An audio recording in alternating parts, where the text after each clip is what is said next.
The greatest general in history? Alexander the Great. Imagine being 20 years old, inheriting a kingdom surrounded by enemies, led by unruly generals and neighbors who think you're just another pampered prince with a shiny sword. What do? Cry to mommy? Throw a toga tantrum? Not Alexander. He burned the world map instead and drew a new one, with his name on it.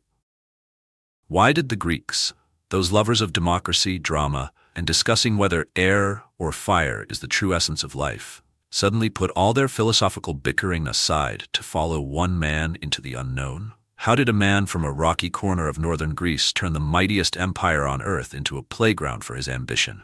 What secret did the Gordian Knot hold?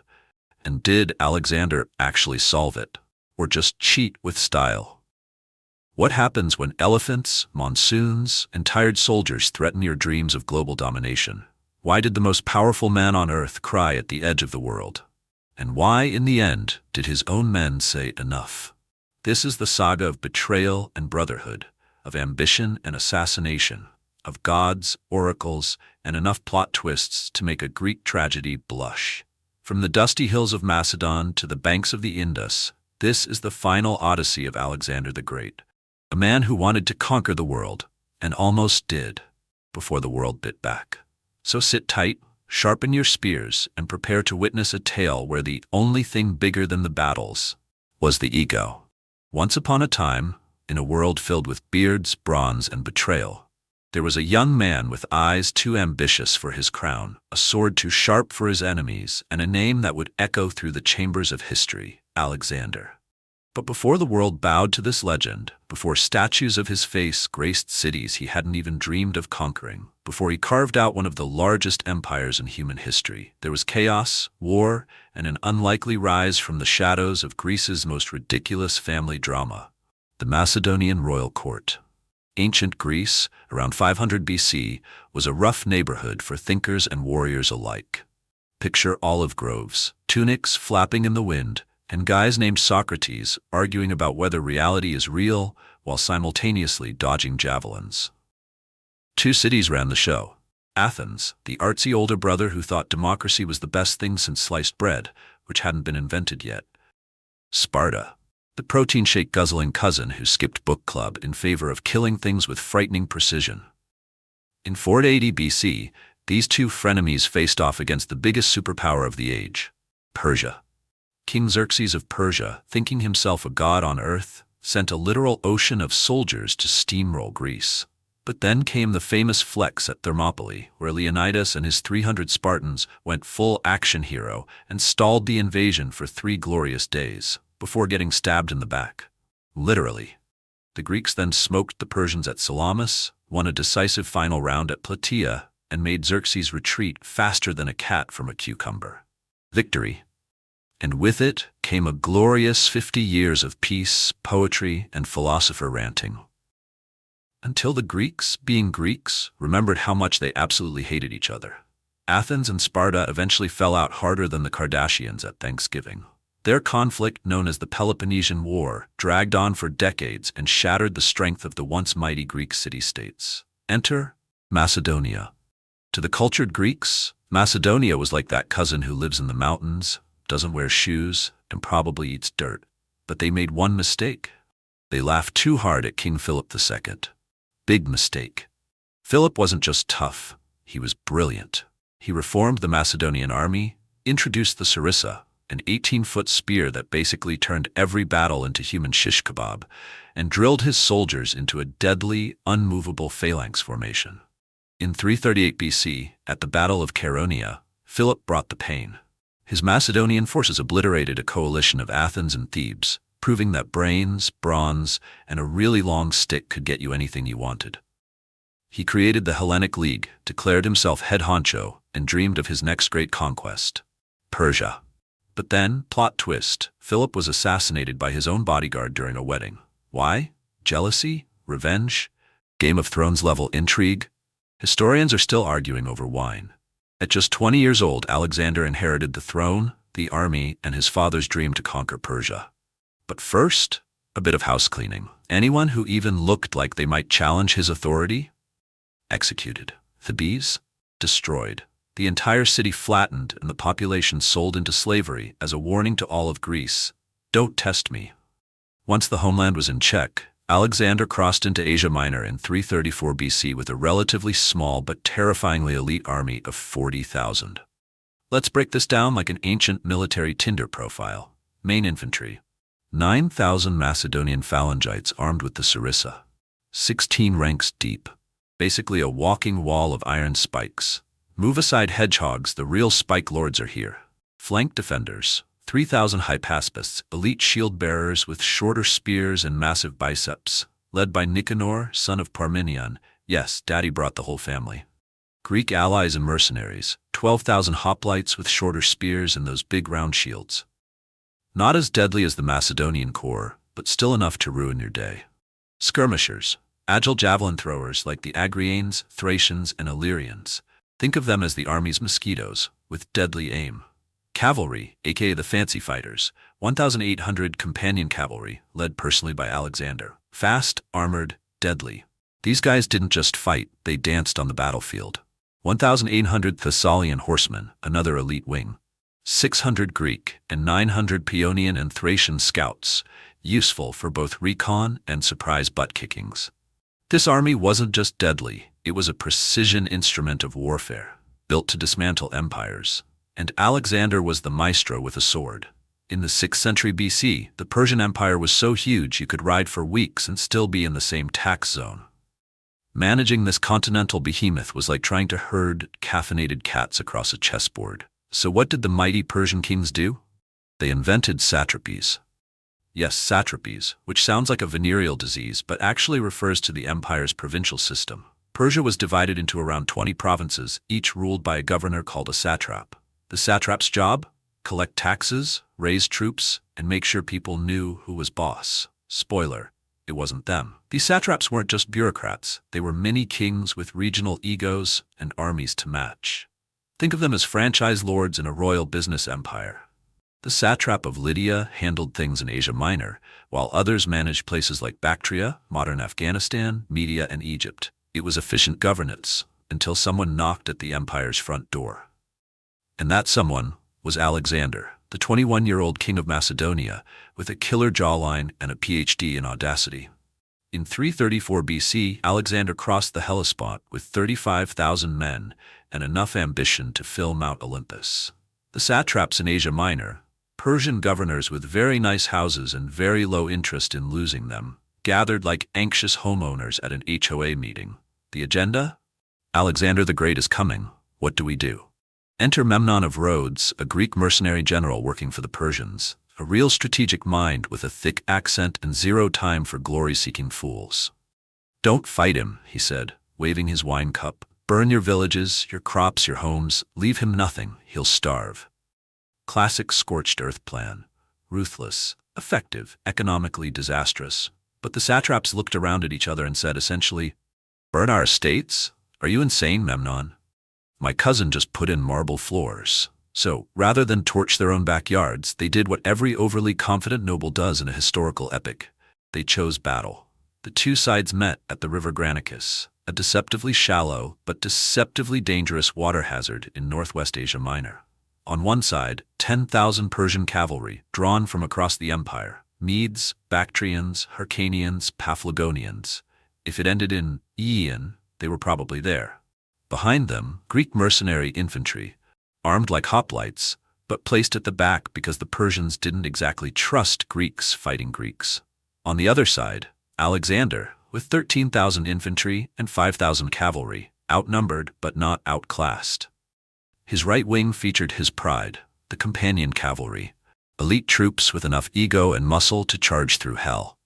In the center, the Macedonian phalanx, a wall of 6 phalanx brigades commanded by grizzled veterans like Perdiccas and Crateros. The left wing, entrusted to the calm and capable Parmenion, Macedonia's answer to a grumpy chess grandmaster. Alexander was advised to wait until dawn. He didn't. He attacked immediately, because waiting was for cowards, and Alexander hadn't even learned the meaning of hesitation. The Macedonians hit the river, immediately pelted by javelins, arrows, and every sharp thing imaginable. As they reached the other side, Persian cavalry charged downhill like a crashing tsunami. Alexander? He rode straight into the chaos. A duel broke out that reads like something from a Marvel movie. Rosacea lunged at Alexander, smacked his helmet so hard it chipped. Alexander struck him down with his lance. Spithridates snuck up behind, but Clitus the Black, one of Alexander's fiercest bros, swung his sword and chopped off Spithridates' arm mid-air, sword and all. Boom. Teamwork. With Alexander holding the line, the rest of the Macedonians stormed across. The phalanx arrived like a wall of spears on legs. The Persian cavalry fled. The Greek mercenaries were still twiddling their spears in the back, and Alexander? He turned to them and said, "Traitors." He surrounded them and unleashed hell. Almost all were slaughtered. Victory. Asia Minor was Alexander's. Following his bloody win, Alexander marched on Sardis, capital of Lydia. The Persian satrap took one look at him and said, "Nope," and surrendered without a fight. But Persia had a powerful navy, and Alexander didn't. So instead of going toe-to-toe at sea, he attacked their coastal cities. Miletus, taken. Halicarnassus, tough nut, but taken by winter. Then in the spring of 333 BC, Alexander marched into Phrygia and reached Gordium, where he found the infamous Gordian Knot, a legendary tangle of rope tied to an ox cart. Legend said that whoever unraveled it would rule Asia. Alexander stared at it for a minute, then sliced it in half with his sword. Problem solving. Macedonian style. Meanwhile, Memnon had seized Aegean islands with a Persian fleet, proving that scorched earth and naval warfare might have worked. But then, plot twist, Memnon died of illness. Persia's best general gone, just like that. Alexander now led his forces into Cilicia, preparing to cross into Syria. But just as he thought he'd have the upper hand, he got some interesting news. Darius III, the king of kings himself, had snuck behind him. Darius, with an army double the size of Alexander's, marched to Isus, a coastal bottleneck only 6 miles wide. A trap? Definitely. But for whom? Alexander deployed smart. Left wing under Parmenion, facing Darius's strongest cavalry. Center, his phalanx, disciplined but already strained. Right wing, Alexander himself, with his best troops and a battle cry louder than a Spartan karaoke night. Darius had the numbers. Some say 100,000 troops, including the famed immortals. But what he didn't have was momentum. Alexander charged first, as always. His cavalry smashed through the Persian left, but in the center the phalanx was crumbling under pressure from Greek mercenaries. Alexander realized the center was about to break, so he pivoted, like a blitzing quarterback, and charged the Persian center, straight at Darius himself. And Darius? He panicked. He turned his chariot and fled, his army collapsing behind him. Parmenion barely held the Macedonian left, but when news of Darius's flight spread, the Persians broke. A massacre followed. Alexander captured Darius's family, his wife, his mother, and his children, and treated them with royal dignity. The next year, Alexander swept across Phoenicia, taking key cities and crippling Persian naval power. The island city of Tyre resisted fiercely. For 7 months, it held out against Alexander's siege towers, fire ships, and engineering wizardry. But eventually, Tyre fell. Its population, enslaved or killed. Gaza met the same fate. In Egypt, the Persian satrap knew better than to resist. He surrendered the province, treasury and all. At Memphis, Alexander was crowned pharaoh. The priests treated him like a god. At Siwa, an oracle told him he was the son of Ammon. Alexander smiled. Of course he was. It was destiny. But back in Greece, Sparta, never fans of Macedonian domination, launched a revolt, with Persian backing. It failed. The Spartan king Agis III died in battle. Darius, desperate, offered peace. Gold. His daughter, half the empire. Alexander said, "I don't want half, I'm coming for it all." And with that, he set off toward Gaugamela, and the battle that would decide the fate of the ancient world. After steamrolling every Persian province west of the Euphrates like a historical wrecking ball, Alexander the Great, part king, part war machine, part overachieving 20-something, was hungry for a proper finale.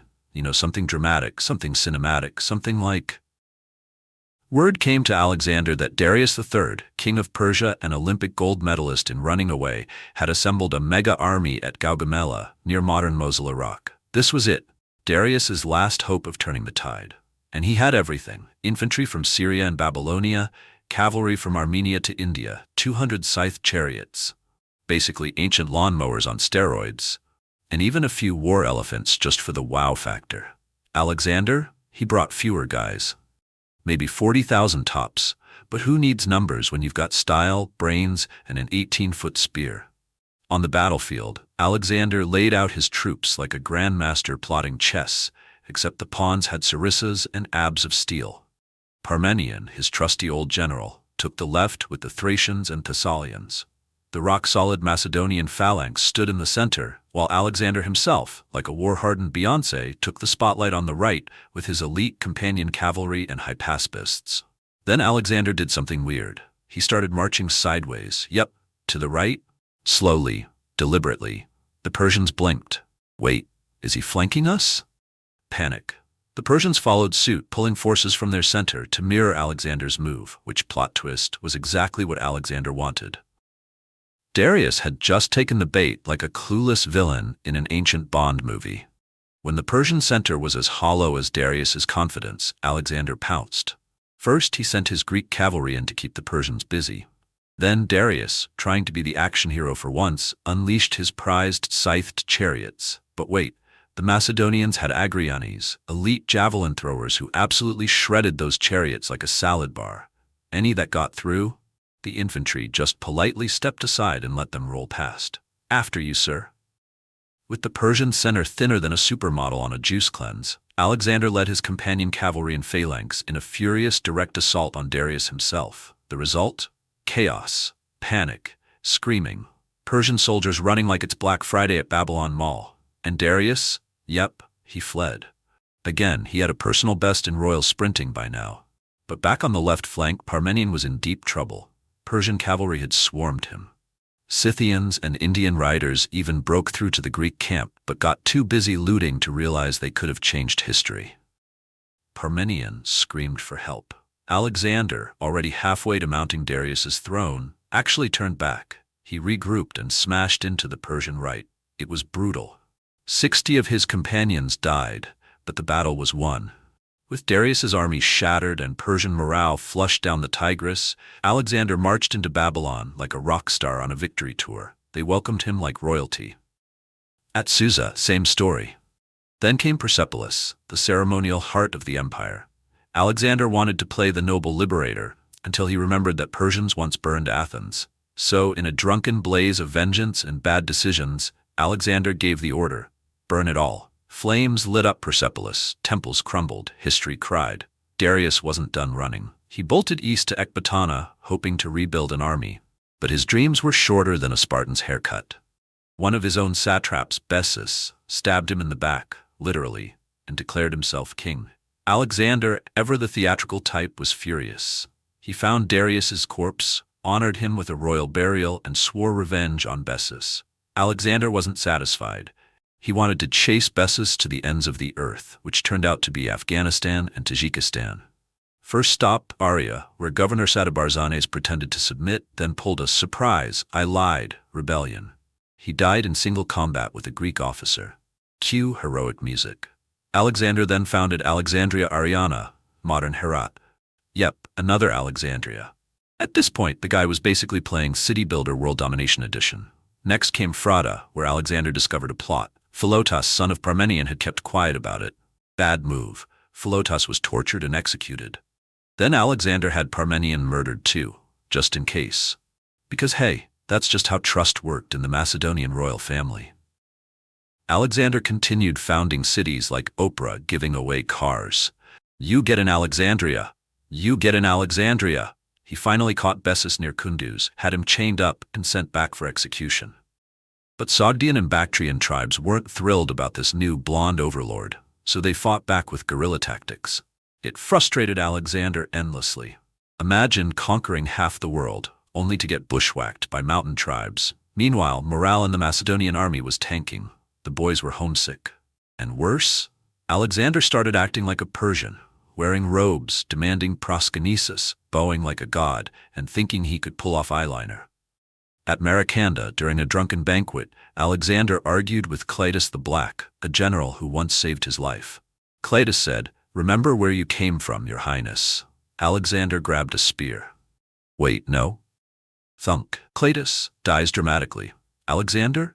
Devastated, mourning, screaming, regretting. But the cracks in his legend were showing. As if things weren't tense enough, another assassination plot emerged. This time from the royal pages, teenage nobles with too much time and hormones.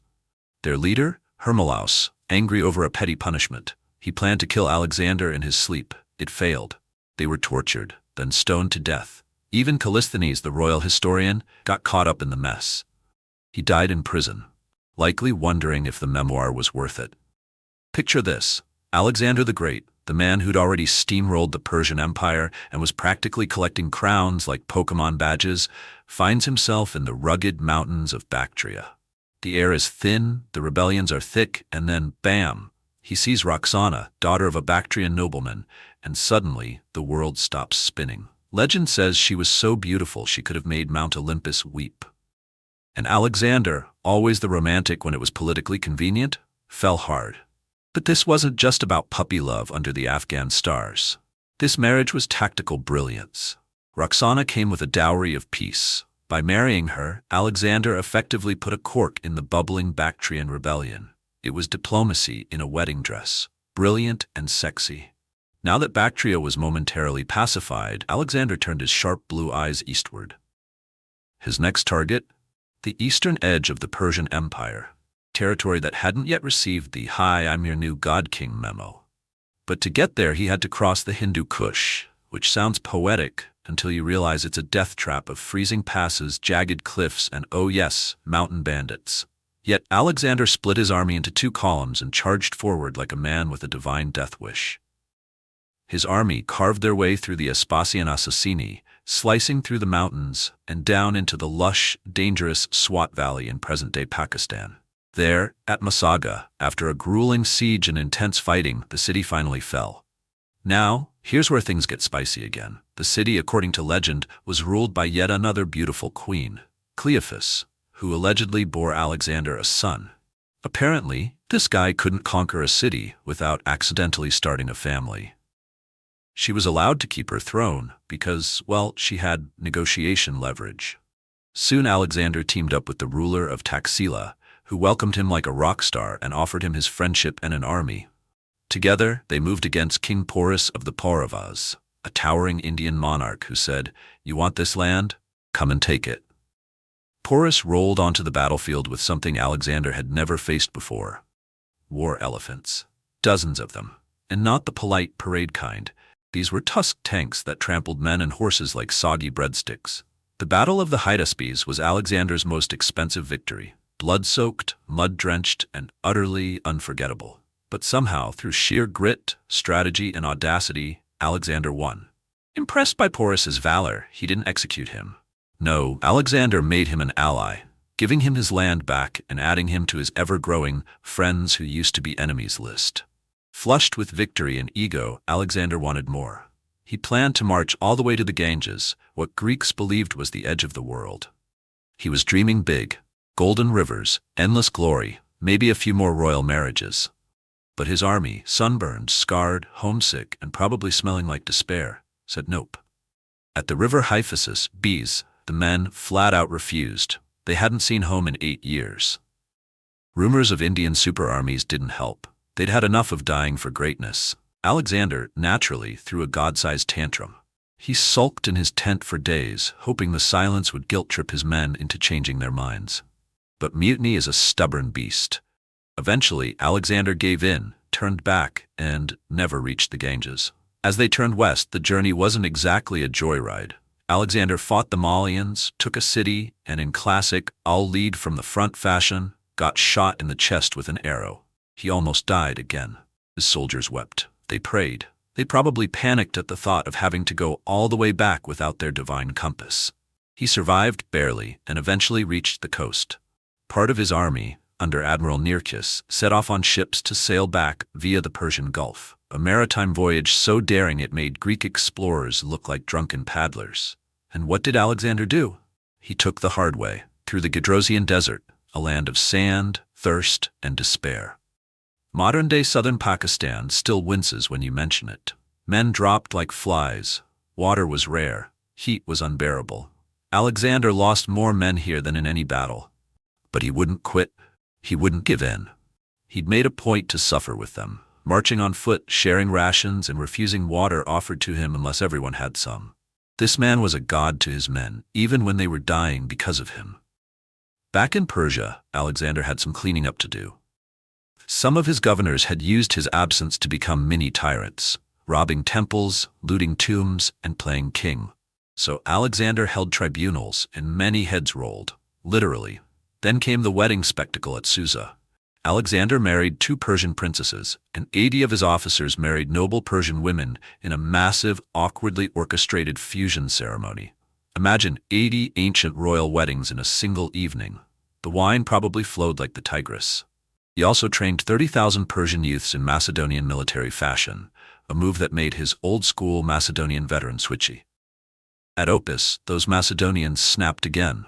"He's gone Persian," they cried. "He likes their robes, he eats their food, he trains their kids." Alexander's response? Public execution of the ringleaders, followed by one of the greatest speeches in military history. He reminded them how far they'd come together. From the dusty plains of Macedon to the banks of the Indus, it worked. The men wept. They begged forgiveness. He forgave them. Cue emotional embrace. Fade to applause. Then, tragedy struck. Hephaestion, Alexander's closest friend, maybe more than a friend, died of a sudden fever. Alexander was shattered. He fasted. He mourned. He built temples. He made Hephaestion a demigod. This was the one loss that shook the unconquerable. Back in Babylon, envoys came from across the known world, Ethiopians, Gauls, Scythians, Etruscans, to bow before the living legend. Roxana was now pregnant. The empire was at its peak. Alexander was planning a campaign to conquer Arabia. And then, he caught a fever. Within days, the world's greatest general, undefeated in battle, was gone. He died at just 32 years old. No succession plan, no clear heir, just an empire held together by charisma and force of will. The wars of the successors broke out. Roxana and her child were murdered. His golden sarcophagus? Hijacked, lost to time. His name? Immortal. And today, we still whisper his name, Alexander. The man who tried to conquer the world, fell in love twice, was pierced by arrows, ruled as a god, mourned like a mortal, and died too soon. A legend not just because of what he conquered, but because of what he dared to dream.